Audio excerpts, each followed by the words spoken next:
Can you please explain what is Reiki, what are its features, and what are seven chakras?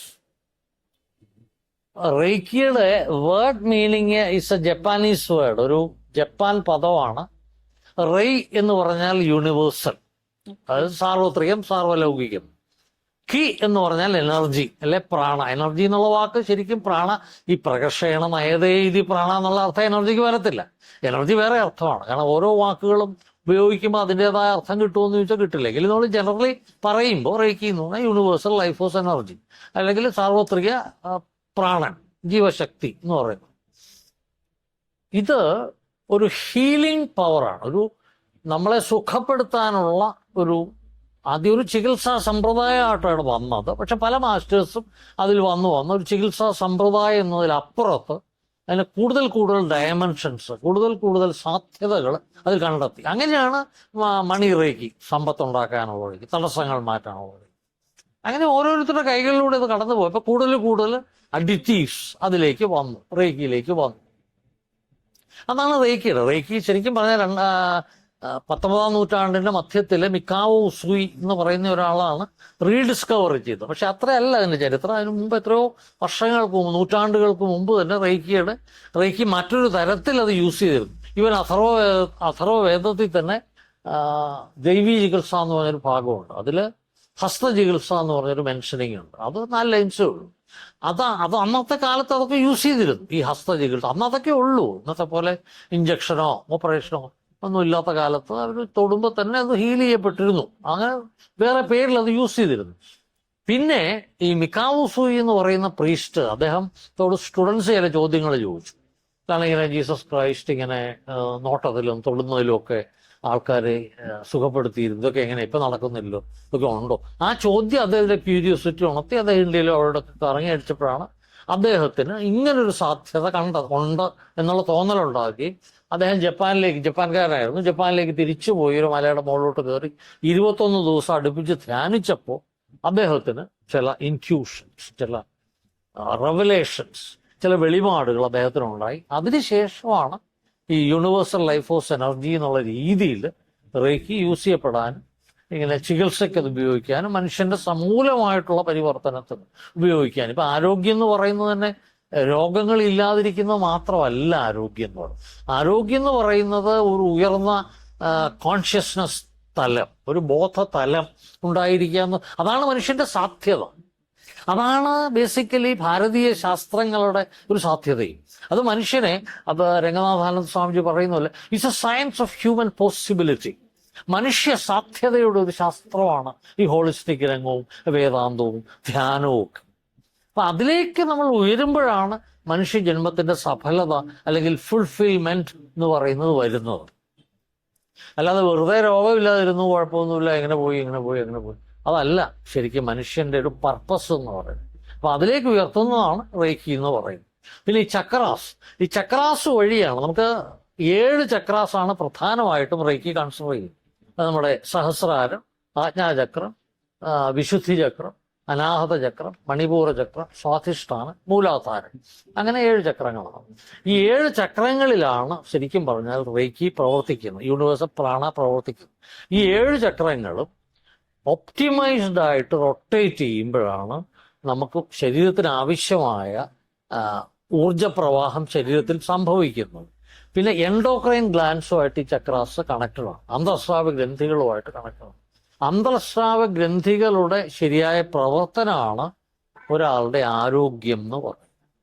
Hormonal secretions, enzyme secretions ഒക്കെ proper ആയിരിക്കും, balanced ആയിരിക്കുക, ഇതാണ് ആരോഗ്യം എന്ന് പറയുന്നത്. അതിനാണ് ഇപ്പം മോഡേൺ മെഡിസിൻ ഹോമോസ്റ്റാസിസ് എന്ന് പറയുന്നത്. അത് ബാലൻസ്ഡ് ഹോർമോണൽ സെക്രീഷൻസ്, അതാണ് ആരോഗ്യം എന്ന് പറയുന്നത്. അതാണ് ചക്രായുടെ basic concept. What are the positive impact of Reiki? സാർവലൗകികമായ ഊർജം അല്ലെ പ്രാണ, ആ വാക്ക് തന്നെ എന്ത് പോസിറ്റീവ്. അപ്പൊ അത് നമ്മളിൽ പ്രവർത്തിക്കുമ്പോൾ, ശക്തമായിട്ട് നമ്മുടെ ഉള്ളിൽ പ്രവർത്തിക്കുമ്പോൾ, നമുക്ക് ആരോഗ്യസ്ഥിതി വീണ്ടെടുക്കുമ്പോൾ പോസിറ്റീവാണ്. അനുകൂല സാഹചര്യങ്ങളുണ്ടാവും, നമ്മൾ പലപ്പോഴും ഈ പ്രപഞ്ചത്തിലെ അനുകൂലമായ കാര്യങ്ങൾക്ക് നമുക്ക് വേണ്ടി, especially wealth, beauty, truth, harmony, peace. നമ്മുടെ ഉള്ളിൽ അതുണ്ടാകുമ്പോൾ നമ്മൾ അതിനെയായിരിക്കും അട്രാക്ട്. എന്തുകൊണ്ട് സെയിൻസ്, സന്യാസീസ്, എല്ലാ സന്യാസികളും അല്ല, പലരും എന്തുകൊണ്ട് അവരിലേക്ക് വെൽത്ത് ഇങ്ങനെ വന്നുകൊണ്ടിരിക്കും? അവരൊന്നും ചെയ്യുന്നില്ല, വെൽത്തിന് വേണ്ടി ഒന്നും ചെയ്യുന്നില്ല, ഒന്നും ചെയ്യുന്നില്ല. അവർക്ക് അങ്ങോട്ട് കൊണ്ട് കൊടുക്കും. എന്തുകൊണ്ട്? അവരത്രയ്ക്ക് പോസിറ്റീവ് ആവും. റേക്കി ആ ലെവലിലേക്ക് നമ്മളെ ഉയർത്തും, അല്ലെ ഉണർത്തും. അപ്പൊ നമ്മളിലേക്ക് എല്ലാ പോസിറ്റീവായിട്ടുള്ള കാര്യങ്ങൾ, അനുകൂലമായിട്ടുള്ള കാര്യങ്ങൾ, നല്ല കാര്യങ്ങളെല്ലാം നമ്മളിലേക്ക് വന്നുകൊണ്ടിരിക്കും. അതാണ് എൻ്റെ. എന്താണ് ഈ അറ്റ്യൂൺമെന്റ് എന്ന് പറയുമ്പോൾ? അറ്റ്യൂൺമെന്റ് എന്ന് പറഞ്ഞാൽ ആ വാക്ക് സൂചിപ്പിക്കുന്നത് പോലെ തന്നെ ട്യൂണിങ്. നമ്മൾ റേഡിയോ മാംഗോയോ അല്ലെ FM സ്റ്റേഷൻസോ അല്ലെ വേറെ എന്തെങ്കിലും നമ്മുടെ സ്പീക്കറിൽ അല്ലെ റേഡിയോയിൽ അല്ലെ സിസ്റ്റത്തിൽ നമ്മൾ ട്യൂൺ ചെയ്ത് വെക്കുമ്പോൾ സെയിം സോങ്, സെയിം ചാനൽ അത് കിട്ടും. അതുപോലെ തന്നെ നമ്മുടെ ഇപ്പോൾ പലതും പലതരത്തിലുള്ള ചാനലൈസേഷൻ, ഈ പറഞ്ഞ നെഗറ്റീവ്സും എല്ലാം ഇങ്ങനെ നമ്മുടെ സറൗണ്ടിങ്സിലുള്ള എല്ലാമായിട്ട് ചാനലൈസ്ഡ് ആണ്. ആരെങ്കിലും എന്തെങ്കിലും പറഞ്ഞു ഇമ്മീഡിയറ്റ്ലി റിയാക്ട്. നമുക്ക് എന്തെങ്കിലും കേട്ടു ഉടനെ റിയാക്ട്, വേറെന്തെങ്കിലും കേട്ടു ഉടനെ റിയാക്ട്. അപ്പോൾ നമ്മൾ അതുമായിട്ട് ഐഡന്റിഫൈ ചെയ്ത് താതാത്മീകരിച്ചിട്ട് പ്രതികരിക്കും. അതാണ് നമ്മുടെ ഇന്നർ പ്രാണായെ, നമ്മുടെ ഉള്ളിലുള്ള മനസ്സിനെ താറുമാറാക്കുന്നത് ഈ ഇതുമാണ്. അതുകൊണ്ടാണ് പഴയ കാലത്ത് സന്യാസിമാരൊക്കെ ആമയെ പോലെ എല്ലാ സെൻസസും, ഐ ഡോണ്ട് ബിലീവ് ആമയെ പോലെ എല്ലാ സെൻസസും ഇങ്ങനെ ഒതുക്കി ഇങ്ങനെ അകത്തോട്ട് മാത്രം നോക്കിയിരിക്കുന്ന ഒരു സ്റ്റൈലിലേക്കൊക്കെ അവർ പറഞ്ഞ അതുകൊണ്ടാണ്. പക്ഷെ അതല്ല അതിൻ്റെ പ്രാക്ടിക്കൽ സൊല്യൂഷൻ. ഇപ്പോൾ ഏറ്റവും നല്ല സൊല്യൂഷൻ ഞാൻ പറയുന്നത് കം ടു ദ സെൻസസ്. നമ്മുടെ ഇന്ദ്രിയങ്ങളിലേക്ക് വരിക. ഇന്ദ്രിയങ്ങൾ ജീവിക്കാനാണ്, പക്ഷെ പ്രൊവൈഡ് നമ്മൾ അനുകൂലമായിട്ടുള്ളത് മാത്രം സ്വീകരിക്കുക. അങ്ങനെ പ്രപഞ്ചത്തിലെ ഏറ്റവും അനുകൂലമായിട്ടുള്ള ഒരു ശക്തി വിശേഷമാണ് റേക്കി എന്ന് പറയുന്നത്. അതൊരു റേക്കി മാസ്റ്റർ ട്യൂൺ ചെയ്ത് വെച്ച് കഴിയുമ്പോൾ നമ്മൾ അത് തന്നെ സ്വീകരിക്കും. അത് സ്വീകരിച്ച് 21 ദിവസത്തെ അടുപ്പിച്ചുള്ള പ്രാക്ടീസ്, അത് നമ്മളിത് കാണും. ഏതാണ് ഹാൻഡ് പൊസിഷൻസ് എന്ന് പറയും. അത് ചെയ്ത് കഴിയും ബാലൻസ്ഡ് ആവും. നമ്മുടെ സിസ്റ്റം, നമ്മുടെ ഹ്യൂമൻ സിസ്റ്റം ടോട്ടലി ബാലൻസ്ഡ് ആവും. പിന്നെ എപ്പോഴും നമ്മൾ ഈ പോസിറ്റീവായിട്ടുള്ള കാര്യങ്ങളിലേക്ക് പൊയ്ക്കൊണ്ടിരിക്കും. പോസിറ്റീവായിട്ടുള്ള കാര്യങ്ങളെ നമ്മളിൽ സംഭവിക്കും. പോസിറ്റീവായിട്ടുള്ള കാര്യങ്ങൾ നമ്മൾ ആകർഷിക്കും. ഏറ്റവും പോസിറ്റീവായിട്ടുള്ള കാര്യം ആരോഗ്യം, സമ്പത്ത്, ചിലർക്കാണ് കീർത്തി. ഇപ്പൊ അത്തരം ഫീൽഡുകളിൽ വർക്ക് ചെയ്യുന്നവർക്ക് ഫെയിം, കീർത്തി. ഇപ്പൊ സിനിമാ രംഗത്തും അങ്ങനെയൊക്കെയുള്ള കീർത്തി, പല കാര്യങ്ങളും പോസിറ്റീവായിട്ടുള്ള പല കാര്യങ്ങളും സംഭവം. നമസ്കാരം സാർ. റേക്കി എല്ലാ രോഗങ്ങളും സുഖപ്പെടുത്തുമോ? അങ്ങനെ സുഖപ്പെടുത്തുമെങ്കിൽ എങ്ങനെയാണ്? ഞാൻ നേരത്തെ പറഞ്ഞ പോലെ റേക്കി നിങ്ങളെ സുഖപ്പെടുത്തും, രോഗത്തെ സുഖപ്പെടുത്തില്ല. രോഗം മാറ്റുകയല്ല, നിങ്ങളെ മാറ്റും. രോഗത്തെക്കുറിച്ചുള്ള നമ്മുടെ വീക്ഷണം മാറ്റും. അപ്പൊ നിങ്ങൾ മാറും, അപ്പൊ രോഗം പോവും.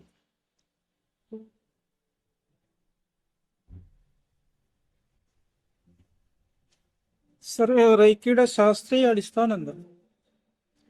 അത് ഞാൻ പറയും, is A science beyond science. Reiki ശാസ്ത്രത്തിന് അപ്പുറത്തുള്ളൊരു ശാസ്ത്രമാണ്. It's A science beyond science. കാരണം ശാസ്ത്രയതേ ഇതി ശാസ്ത്രം എന്നുള്ള അർത്ഥത്തിലാണ് പഴയ കാലത്ത് ഭാരതത്തിൽ ശാസ്ത്രം എന്നുള്ള വാക്ക് ഉപയോഗിച്ചിരിക്കുന്നത്. പക്ഷെ ഇപ്പൊ സയൻസ് എന്ന് പറയുന്നത് ഈ എക്സ്പെരിമെന്റ്സ്, ഒബ്സർവേഷൻ, ഇൻഫറൻസ്, കൺഫർമേഷൻ. അതായത് നമ്മളൊരു കാര്യം പരിശോധിച്ചു നോക്കുക. ചെടിയുടെ ഇപ്പൊ ബോട്ടണി ക്ലാസ്സുകളിലാണ് നമുക്ക് കണ്ടിട്ടുണ്ട്. ഈ ചെടിയുടെ ഒക്കെ ഇങ്ങനെ മൈക്രോസ്കോപ്പി വെച്ച് നോക്കി അതിനെ കണ്ടുപിടിക്കും. അത് ചില കാര്യങ്ങളിൽ ആപ്ലിക്കബിൾ അല്ല. ഇപ്പൊ തന്നെ സയൻസ് ഡെവലപ്പ് ചെയ്ത് ഇപ്പൊ ക്വാണ്ടം ഫിസിക്സ് ആണെങ്കിലും നാനോ ടെക്നോളജി ആണെങ്കിലും അല്ലെ പല ഏരിയാസും സയൻസിന്റെ ശാസ്ത്രം എന്ന് പിന്നെ പറയും, സയൻസിന്റെ പല ഏരിയാസും വളരെ ഫിലോസഫിക്കലായിട്ടുള്ള ഒരു ദാർശനിക തലത്തിലേക്ക് മാറിയിട്ടുണ്ട് സയൻസിന്റെ പല കാര്യം. അതുകൊണ്ടാണ് എനിക്കൊന്ന് ഫ്രിഡ്ജ് ഓഫ് കാപ്രയാണെന്ന് തോന്നുന്നു, അദ്ദേഹത്തിന്റെ ടാവോ ഫിസിക്സിലാണോ ഡാൻസിങ് ബോളി മാസ്റ്റേഴ്സിലാണോ അദ്ദേഹം പറയുന്നുണ്ട്, ഒരു കാലത്ത് ഒരു നാൾ ശാസ്ത്രം എന്ന് നമ്മളിപ്പോൾ വിളിക്കുന്ന science, Indian mysticism, especially eastern mysticism, eastern നിഗൂഢ ശാസ്ത്രങ്ങളിൽ ചെന്ന് ചേരും എന്ന് അദ്ദേഹം പറഞ്ഞിട്ടുണ്ട്. അതിൽ ഏറ്റവും പ്രധാനപ്പെട്ട ഒരു നിഗൂഢ ശാസ്ത്രമാണ് ഒക്കൾട്ട് സയൻസ് ആണ് റേക്കി. ഒരു വ്യക്തിക്ക് റേക്കി എങ്ങനെ ലഭ്യമാക്കുന്നു? ഒരു റേക്കി മാസ്റ്ററുടെ സഹായം കൂടാതെ പറ്റില്ല. കാരണം റേക്കി മാസ്റ്റർ ആ കാര്യത്തിൽ ആ ചാനലാണ്, നല്ലൊരു ചാനലാണ്. ആ ചാനല് ഈ പഠിതാവിലേക്ക് അല്ലെ രോഗിയിലേക്ക് അല്ലെ ക്ലയന്റിലേക്ക് ചാനലൈസ് ചെയ്യാൻ അദ്ദേഹത്തിന് അറിയാം. ആ അറിവ് മാത്രമേ അദ്ദേഹത്തിനുള്ളൂ.